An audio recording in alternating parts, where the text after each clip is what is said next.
പ്രാർത്ഥിക്കാം.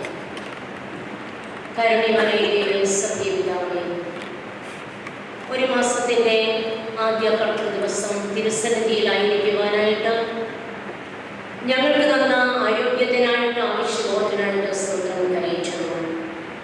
ഞങ്ങളുടെ വിളിയും തിരഞ്ഞെടുപ്പും എന്തെന്ന് മനസ്സിലാക്കി അതിനനുസരിച്ച് പ്രവർത്തിക്കുവാനായിട്ട് ജീവിതത്തിൻ്റെ മേഖലകളിൽ അത് കാണിച്ചു കൊടുക്കുവാനായിട്ട് ഞങ്ങളെ ഓരോരുത്തരെയും എടുത്ത് ഉപയോഗിക്കണമെന്ന് യാചിക്കുന്നു. ഇവിടെയായിരിക്കുന്ന അല്പനിമിഷം തിരുസാന്നിധ്യം അനുഭവിക്കുവാനായിട്ട് ഞങ്ങളുടെ ഇടയാക്കണമേ. അങ്ങയുടെ പരിശുദ്ധാത്മാവിൻ്റെ നിയന്ത്രണത്തിൽ ആയിരിക്കുമ്പോൾ അങ്ങയുടെ തിരുവചനം കേട്ടിട്ട് ഞങ്ങളെ തന്നെ ചലിക്കാതെ അതിനെ പ്രവർത്തിക്കുന്നവരായിട്ട് ഇരിക്കുവാനായിട്ട് ഇടയാക്കണം. സകലവും യേശുവിശിഷ്യ മൂലം അപേക്ഷിക്കുന്നത് കൃപ തോന്നി കേൾക്കണമേ. അഖില ലോക സൺഡേ സ്കൂൾ ദിനമായി ആചരിക്കുന്ന ഇന്നേ ദിവസം ഒരു സൺഡേ സ്കൂൾ അധ്യാപികയായ എനിക്ക് ഈ വിശുദ്ധ ആലയത്തിൽ നിങ്ങളോടൊപ്പം ആയിരിക്കുവാൻ സാധിച്ചത് ഏറ്റവും ആനന്ദകരവും ദൈവിക പദ്ധതിയുമാണെന്ന് ഞാൻ വിശ്വസിക്കുന്നു. ഞാൻ ഏറ്റവും സ്നേഹിക്കുകയും ബഹുമാനിക്കുകയും ചെയ്യുന്ന ഈ ഇടവകയുടെ വികാരി സിബി തോമസ് അച്ഛന് എനിക്ക് ഇവിടെ ഈ അവസരം നൽകി തന്നു. അച്ഛനോടുള്ള പ്രത്യേക സ്നേഹവും നന്ദിയും ഞാൻ ഈ അവസരം അറിയിക്കുന്നു. ഞാൻ പിതൃതുല്യം സ്നേഹിക്കുന്ന ശ്രേഷ്ഠ വൈദികനാണ് വെരി റവറൻഡ് ജിയോ ഉമ്മനച്ചൻ. അച്ഛൻ്റെ സാന്നിധ്യവും ഏറെ അനുഗ്രഹമാണ്. അച്ഛനോടുള്ള നന്ദിയും അറിയിക്കുന്നു, സ്നേഹ ബഹുമാനങ്ങൾ അർപ്പിക്കുന്നു. എനിക്ക് ഈ അവസരം നൽകി തന്നത് ജില്ലയുടെ സെക്രട്ടറിയും ജില്ലാ ഭാരവാഹികളുമാണ്. അവരോടുള്ള നന്ദിയും ഇവിടേക്ക് വരുവാനായിട്ട് സാധിച്ചത് ഇവിടുത്തെ കമ്മിറ്റിയുടെ നിർദ്ദേശമാണ്. അവരോടുള്ള നന്ദിയും അറിയിക്കുന്നു. ഈ ദൈവാലയത്തിൽ നിൽക്കുമ്പോൾ എനിക്ക് ഗൃഹാതുരത്വം നിറഞ്ഞ ഓർമ്മകളാണുള്ളത്. മറ്റൊന്നുമല്ല, എൻ്റെ കുടുംബ ജീവിതം ആരംഭിച്ചത് ഇവിടെയാണ്.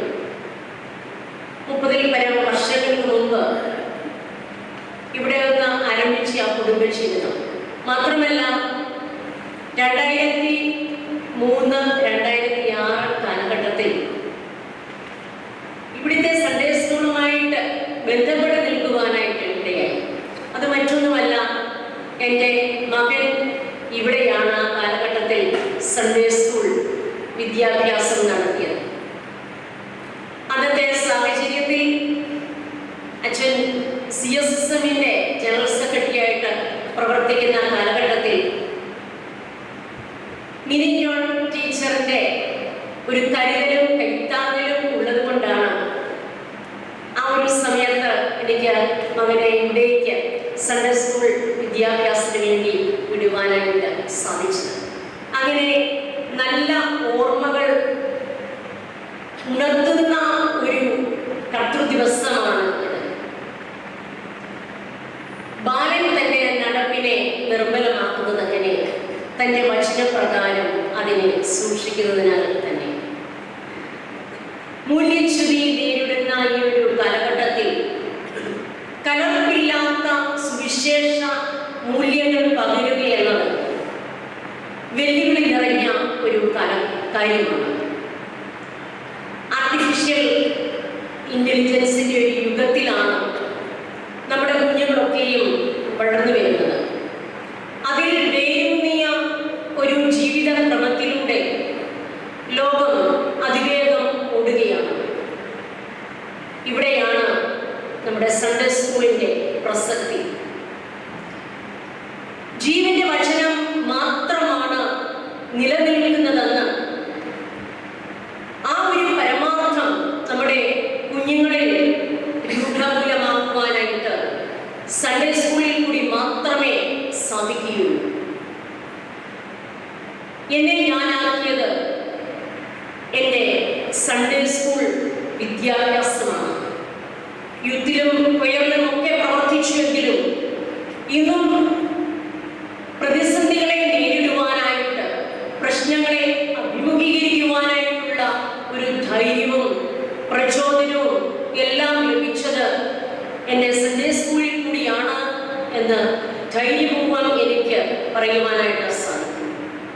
അങ്ങനെ കുഞ്ഞുങ്ങളെ ലോകത്തിന് അനുരൂപരാകാതെ മാതൃകയുള്ള പൈതങ്ങളായിട്ട് വളർത്തിയെടുക്കുവാനായിട്ട് പ്രവർത്തിക്കുന്ന സൺഡേ സ്കൂൾ പ്രസ്ഥാനത്തിന് എല്ലാവരുമായിട്ടുള്ള ആശംസകൾ നേരുന്നു. അഖില ലോക സൺഡേ സ്കൂൾ ദിനാശംസകൾ അറിയിക്കുന്നു.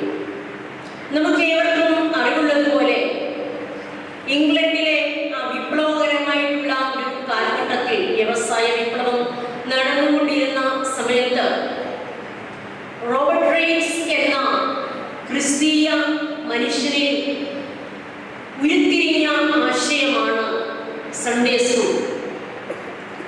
അവിടെ അലഞ്ഞുതിരിഞ്ഞ് നടന്നിരുന്ന കുഞ്ഞുങ്ങൾക്ക് ക്രിസ്തീയ വിദ്യാഭ്യാസം നൽകുക എന്ന ലക്ഷ്യത്തോടു കൂടി ഈ മഹത്തായ സംരംഭം ആരംഭിച്ചു. അങ്ങനെ സൺഡേ സ്കൂൾ പ്രസ്ഥാനം രൂപീകരിക്കപ്പെട്ടു. ഇന്നും അത് നമ്മുടെ സഭയിൽ നല്ല മാതൃകയുള്ള രീതിയിൽ നടന്നു പോകുന്നതിൽ വളരെ അഭിമാനമുണ്ട്. ഇന്നത്തെ ചിന്താവിഷയം സേവനത്തിനായുള്ള വിളി, എ കോൾ ടു സെർവ്. ശുശ്രൂഷ എന്നത് ഒരു സംസ്കൃത പദമാണ്. നാം അനുഭവിക്കുന്ന ദൈവത്തിന്റെ സ്നേഹം, കരുതൽ, അത് മറ്റുള്ളവർക്ക് നിസ്വാർത്ഥമായിട്ട് പകർന്ന് നൽകുക എന്നതാണ് ശുശ്രൂഷ അല്ലെങ്കിൽ സേവനം കൊണ്ട് വിവക്ഷിക്കുന്നത്. സേവനത്തിനായിട്ടുള്ള വിളി എന്നതുമായി ബന്ധപ്പെട്ട് 3 കാര്യങ്ങൾ നിങ്ങളുമായി പങ്കുവയ്ക്കുവാനായിട്ട് ആഗ്രഹിക്കുന്നു.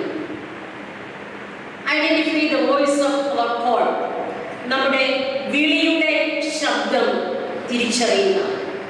1-ാം പാഠഭാഗമായി വായിച്ചു കേട്ട 1 ശമൂവേൽ 3-ാം അധ്യായം 1 മുതൽ 10 വരെയുള്ള വാക്യങ്ങളിൽ കൂടി നാം പോകുമ്പോൾ ഈ ഒരു കാര്യം നമുക്ക് മനസ്സിലാക്കുവാനായിട്ട് സാധിക്കും. വന്ധ്യത്വം ശാപമായി കരുതിയിരുന്ന ഒരു കാലഘട്ടം. എൽക്കാന, ഹന്ന ദമ്പതികൾക്ക് മക്കളില്ലായിരുന്നു. എന്നാൽ ഹന്നയുടെ ഹൃദയവേദനയോടുകൂടിയുള്ള പ്രാർത്ഥനയെ പറ്റി ഞാൻ നിങ്ങൾക്ക് പറഞ്ഞു തരേണ്ട കാര്യമില്ല, നമുക്ക് എല്ലാവർക്കും അറിയാവുന്നതാണ്. അവളുടെ ആ ഹൃദയത്തിൽ നിന്ന് ഉള്ള നിലവിളി, അതിന് പകരമായി ലഭിച്ച പുത്രനെ ദൈവത്തിന് തന്നെ സമർപ്പിക്കുന്നു. ആ ഭാഗത്ത് പറഞ്ഞിരിക്കുന്നത്, മുലകുടി മാറിയ ഉടനെ ഹന്ന ദൈവാലയത്തിൽ ഏലി പുരോഹിതന്റെ അടുക്കൽ ചെന്ന് തന്റെ പുത്രനെ ഏൽപ്പിക്കുന്നു. കേവലം മുലകുടി മാറിയ ഒരു പൈതൽ. നാം ആ ഭാഗത്ത് കാണുന്നത് ദർശനം ഇല്ലാതിരുന്ന ഒരു കാലഘട്ടത്തിലാണ് ആ പൈതൽ ജനിച്ചത്, വളർന്നത്. മുലകുടി മാറിയ പൈതൽ എന്ന് പറയുമ്പോൾ അതിന്റെ പ്രായം എത്രയാണെന്നുള്ളത് നിങ്ങൾക്ക് ഊഹിക്കാവുന്നതേ ഉള്ളൂ. ആ ശമൂവേൽ ബാലൻ ഏലി പുരോഹിതന്റെ അടുക്കലെത്തുന്നു, ദൈവത്തിന് വേണ്ടി ശുശ്രൂഷ ചെയ്യുന്നു. യഹോവ ആദ്യം 3 പ്രാവശ്യം ശമൂവേൽ ബാലനെ വിളിക്കുന്നു. അപ്പോൾ എല്ലാം വിളക്ക് കത്തിക്കൊണ്ടിരിക്കുകയായിരുന്നു. അവൻ ഏലി പുരോഹിതന്റെ അടുക്കിലേക്ക് ഓടിയെത്തി. കർത്തവ്യ ബോധം അവനെ ഭരിച്ചിരുന്നു. അതുകൊണ്ടാണല്ലോ ഉറക്കത്തിൽ ഒരു പൈതൽ വിളിക്കുമ്പോൾ ഉണർന്ന് ഓടിച്ചിരുന്നത്. ജാഗ്രതയോടുകൂടിയായിരുന്നു അവൻ ശുശ്രൂഷ ചെയ്തത്. 4-ാം പ്രാവശ്യം വിളിക്കുമ്പോൾ നമുക്കറിയാം, അരുളി ചെയ്യണമേ, അടിയൻ കേൾക്കുന്നു എന്ന് പറഞ്ഞ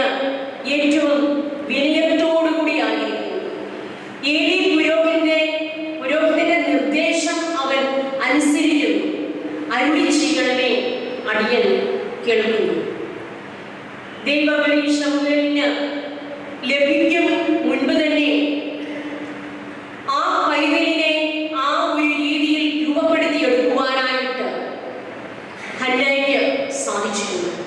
ഒരുപക്ഷെ ഗർഭാവസ്ഥയിൽ തന്നെ അതിനുവേണ്ടി ഒരു ട്രെയിനിങ് ആ പൈതലിന് ലഭിച്ചിരുന്നു.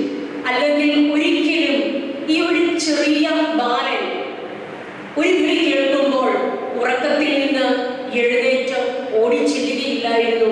അവസാനം അരുളി ചെയ്യണമേ, അടിയൻ കേൾക്കുന്നു എന്ന് പറയുകയില്ലായിരുന്നു.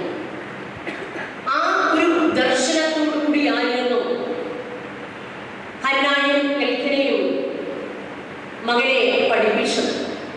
കാരണം ജീവപര്യന്തം ആ ഒരു ദൈവാലയത്തിൽ ശമൂവേൽ ബാലനെ ഏൽപ്പിക്കുമ്പോൾ ഒരു എതിർപ്പും ആ ബാലൻ പ്രകടിപ്പിച്ചില്ല. നമുക്കറിയാം, കൊച്ചു കുഞ്ഞുങ്ങളെ സ്കൂളിലേക്ക് വിടുമ്പോഴുള്ള അവസ്ഥ. 4-5 വയസ്സാകുമ്പോൾ സ്കൂളിൽ കൊണ്ടാക്കുമ്പോൾ തിരികെ വീട്ടിലേക്ക് ഓടണമെന്നുള്ള ഒരു വ്യഗ്രതയോടുകൂടി ഓടിപ്പോകുന്ന കുഞ്ഞുങ്ങൾ. എന്നാൽ മുലകുടി മാറിയ ഈ പൈതൽ ശാന്തനായിട്ട് ദൈവവേദിയിൽ വ്യാപകനായി ദൈവാലയ ശുശ്രൂഷ ഏറ്റെടുക്കുന്നു. ലൂക്കോസ് എഴുതിയ സുവിശേഷം 2-ാം അധ്യായം 48, 49, 50 വാക്യങ്ങളിൽ ബാലനായ ജോസഫിനോടും ബാലനായ യേശു ജോസഫിനോടും മറിയയോടും പറയുന്ന വാക്കുകൾ നമുക്ക് കാണുവാനായിട്ട് സാധിക്കും. എന്നെ തിരഞ്ഞത് എന്തിന്? എൻ്റെ പിതാവിനുള്ളതിൽ ഞാൻ ഇരിക്കേണ്ടത് എന്ന് നിങ്ങൾ അറിയുന്നില്ല. മക്കൾ യഹോവ നൽകുന്ന അവകാശമാണ്. ഉദരഫലം അവൻ നൽകുന്ന പ്രതിഫലമാണ്. എന്നാൽ നമുക്ക് വലിയൊരു നിയോഗമുണ്ട്, നമ്മെ ഏൽപ്പിച്ചിരിക്കുന്ന വലിയൊരു ദൗത്യമുണ്ട്. എപ്രകാരം ഈ അവകാശം അല്ലെങ്കിൽ ഈ ഉദരഫലം മുൻപോട്ട് പോകുന്നു? സ്വാർത്ഥ സംസ്കാരങ്ങളുടെയും കോലാഹലങ്ങളുടെയും മധ്യേ നമുക്ക് ലഭിച്ച ദൈവത്തിൻ്റെ ദാനമായിട്ടുള്ള മക്കൾ സമൂഹത്തിനും സഭയ്ക്കും കൊള്ളാവുന്നവരായി ജീവിക്കേണ്ടതാണ് എന്നുള്ള ഒരു വലിയ അവബോധം അവരിൽ വളർത്തേണ്ടത് നമ്മുടെ ഓരോരുത്തരുടെയും കർത്തവ്യമാണ്. അവരെ ബോധവൽക്കരിക്കേണ്ടത് ഇന്നിൻ്റെ ആവശ്യമാണ്. ജാഗ്രതയോടെ ഉണരുവാനായിട്ടുള്ള ഒരു സന്നദ്ധത ശമൂവേൽ ബാലന് ഉണ്ടായിരുന്നു. ഉറക്കത്തിലേക്ക് നാം വഴുതി വീഴുമ്പോഴും ഉള്ളിൽ തീഷ്ണതയുണ്ടെങ്കിൽ നാം ആവശ്യബോധത്തോടെ ഉണരുന്നു. ദൈവിക വിളിക്ക് നാം റെസ്പോണ്ട് ചെയ്യും. ദൈവപൈതലിൻ്റെ ഏറ്റവും മികച്ച ഗുണങ്ങളിൽ ഒന്നാണ് ജാഗ്രതയോടെ ആയിരിക്കുക എന്നത്. 2 ശമൂവേൽ ബാലന് കേൾക്കുവാനായിട്ടുള്ള ഒരു സന്നദ്ധത ഉണ്ടായിരുന്നു. പലപ്പോഴും ചോദ്യം ആവർത്തിക്കുമ്പോൾ വിരസത അനുഭവപ്പെടാം. ഒരു വിളി, 2ാമത്തെ വിളി, 3ാമത്തെ വിളി, പിന്നെ നമ്മളാണെങ്കിലും റിജക്റ്റഡ് ആവും. ഒരു കാര്യം തന്നെ ചിലപ്പോൾ പറഞ്ഞ് മനസ്സിലാക്കി കൊടുത്തിട്ട് 2 പ്രാവശ്യം നമുക്ക് ക്ഷമ കാണും. 3ാമതും 4ാമതും ആകുമ്പോഴോ നമ്മുടെ ക്ഷമയുടെ നെല്ലിപ്പല നാം കാണും. എന്നാൽ ശമൂവേൽ ബാലനാണ്, മുലകുടി മാറിയ പൈതലാണ്. പക്ഷെങ്കിൽ ആ വിളി കേൾക്കുവാനായിട്ടുള്ള സന്നദ്ധത അവിടെ പ്രകടിപ്പിക്കുന്നു. ദൈവിക ശബ്ദം ഈ ലോകത്തിന്റെ കോലാഹലങ്ങൾക്കിടയിൽ കേൾക്കുവാനായിട്ടുള്ള ശരിയായിട്ടുള്ള ഒരു അവബോധം നമുക്ക് ഉണ്ടാകും. അടുത്തത് സേവനത്തിനായിട്ടുള്ള സന്നദ്ധയാണ്. ആ ഒരു സന്നദ്ധത ശമൂവേൽ ബാലന് ഉണ്ടായിരുന്നു. ദൈവം നമ്മെ വിളിക്കുന്നത് നന്മ പ്രവർത്തിക്കുവാനായിട്ടാണ്. ആ വിളിയുടെ വഴികളിൽ നമുക്ക് പ്രതിസന്ധികൾ ഉണ്ടാവാം, വെല്ലുവിളികൾ നേരിടാം. എന്നാൽ ആത്മനിയോഗം മനസ്സിലാക്കി ഒരുക്കത്തോടുകൂടി നാം ആയിരിക്കണം. രണ്ട്, പ്രീസ്റ്റ്ഹുഡ് ഓഫ് ഓൾ ബിലീവേഴ്സ്, എല്ലാ വിശ്വാസികളുടെയും പൗരോഹിത്യത്തിലേക്കുള്ള വിളി.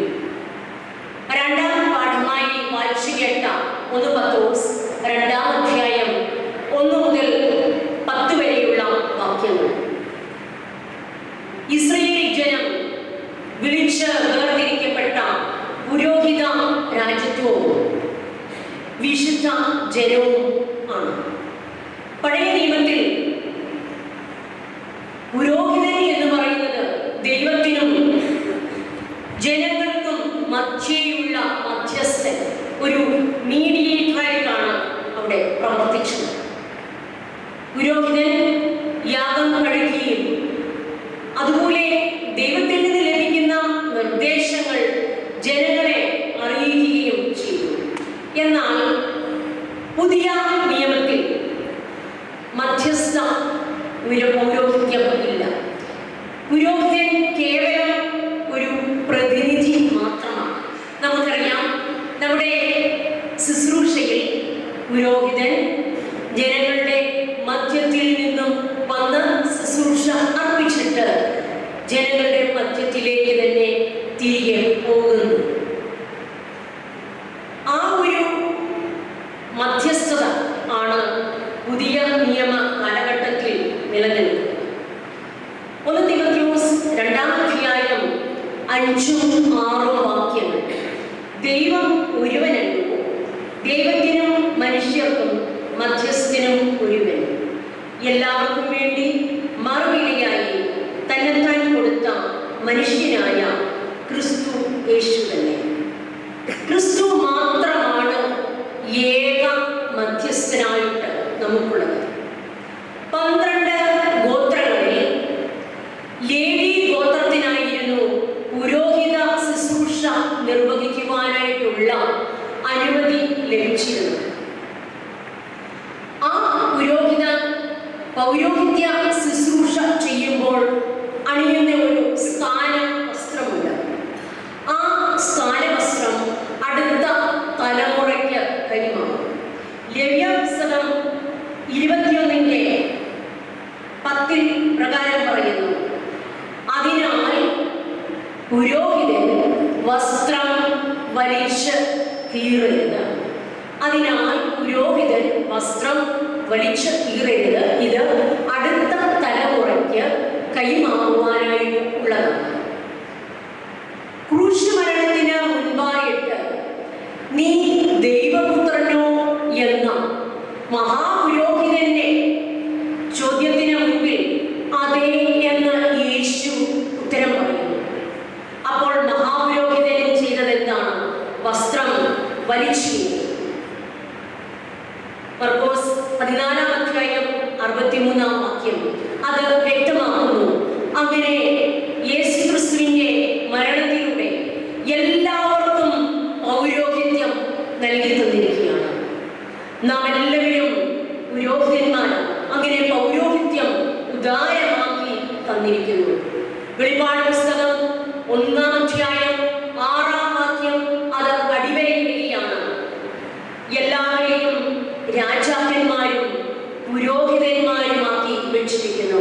വെളിപ്പാട് പുസ്തകം 1-ാം അധ്യായം 6-ാം വാക്യം. വെളിപ്പാട് പുസ്തകം ഭവനത്തിൽ ചെന്ന് ആദ്യോടന്തം വായിക്കുന്നത് ഏറ്റവും അനുഗ്രഹകരമായിട്ടുള്ള ഒരു കാര്യമാണ്. ആയതിനാൽ ഈ നിയോഗം തിരിച്ചറിഞ്ഞ് നാം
ദൈവ വിളിയാണ്. ഒരു കമ്മിറ്റി മെമ്പർ ആയിരിക്കുക എന്നുള്ളത് അതൊരു നിയോഗമാണ്, അതൊരു വിളിയാണ്. ഒരുക്കത്തോടു കൂടി ഈ ശുശ്രൂഷയെല്ലാം ചെയ്യുവാനായിട്ട് നമുക്ക് സാധിക്കും. 3, ഫലം കായ്ക്കുന്നതിനുള്ള വിളി. The call for the fruit to bear. വിശുദ്ധ സുവിശേഷം നാം വായിച്ചിരുന്നു. പുതിയ നിയമം വളരെ പ്രാധാന്യം നൽകുന്ന ഒന്നാണ് ഫലം കായ്ക്കുന്ന ആത്മീയ ജീവിതം. നാം എല്ലാവരും ജീവിക്കുന്നു. നമ്മുടെ ജീവിതം എപ്രകാരം ഉള്ളതാണ്? രക്ഷാനിർണയം പ്രാപിച്ച ജീവിതമാണോ നമ്മുടേത്? ഫലം കായ്ക്കുന്ന ജീവിതമാണോ നമ്മുടേത്? നിത്യജീവന് അവകാശിയായി തീരുമാനമായിട്ട് നമ്മൾ യോഗ്യരാണ് എന്നുള്ളത് നാം ചിന്തിക്കേണ്ടിയിരിക്കുന്നു. ഫലം കായ്ക്കുന്ന ഒരു ജീവിതമാണോ നാം നയിക്കുന്നത്? മാനസാന്തരത്തിന് യോഗ്യമായ ഫലം കായ്ക്കുവാനായിട്ട് നമ്മെ ഓരോരുത്തരെയും, ഇവിടെ ഇരിക്കുന്ന നമ്മെ എല്ലാവരെയും വിളിച്ച് വേർതിരിച്ചിരിക്കുന്നു. പ്രവൃത്തിയില്ലാത്ത വിശ്വാസവും അനുസരണം കൂടാതെയുള്ള സ്നേഹവും ഒരിക്കലും പ്രയോജനകരമല്ല. നാം ക്രിസ്തുവിലും ക്രിസ്തു നമ്മിലും വസിച്ചു എങ്കിൽ മാത്രമേ ഫലകരമായിട്ടുള്ള ഒരു ശുശ്രൂഷ നിർവഹിക്കുവാനായിട്ട് സാധിക്കുകയുള്ളൂ. ക്രിസ്തു നമ്മിൽ വസിക്കുന്നു എന്നുള്ള ഒരു ബോധ്യം ക്രിസ്തുവിന്റെ അനുയായികൾ എന്ന് പറയുന്ന, ക്രിസ്തുവിന്റെ മക്കൾ എന്ന് പറയുന്ന നമ്മിൽ ഉണ്ടായിരിക്കണം. ആ ബോധ്യം ഉണ്ടെങ്കിൽ മാത്രമേ രക്ഷാനിർണയം പ്രാപിച്ച് മുൻപോട്ട് പോകുവാനായിട്ട് സാധിക്കുകയുള്ളൂ. പിതാവായ ദൈവം പുത്രനെ തന്ന് നമ്മെ സ്നേഹിച്ചു.